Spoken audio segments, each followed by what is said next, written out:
Good morning, sir. And welcome po, sir, sa ating live po sa PRO7. So we have 133,000 followers in Central Visayas, sir. Okay, sir, ano bang masasabi mo sa lahat ng mga viewers natin na nanonood ngayon, sir? Una, nagpapasalamat po kami sa lahat po ng tumangkilik ng pelikulang Badge of Honor.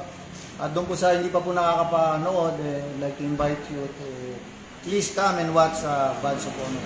Ito po handog po namin sa lahat ng mga men in uniform at hindi lang po sa mga men in uniform kundi sa mga moviegoer na mahilig po sa action film.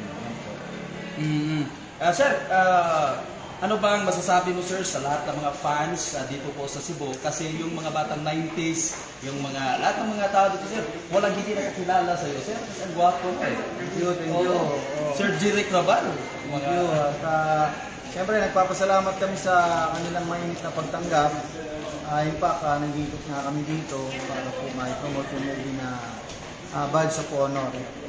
Dito po, pinapakita po natin ng kung anong buhay po ang isang meron ng isang ordinaryong pulis. Kala po kasi ng iba, pag pulis pa, petiks ka lang, ganun lang. Hindi nila alam, mahirap po ang buhay nila. Sino ba kasama mo sa movie, sir?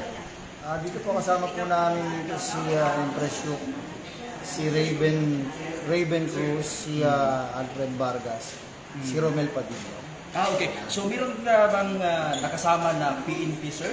Na kasama sa movie? Meron din po, halos na mga PNP din po ang mga kasama natin. Okay. So, sir, thank you very much, sir. Salamat po po sa mabuhay. sir. Alright.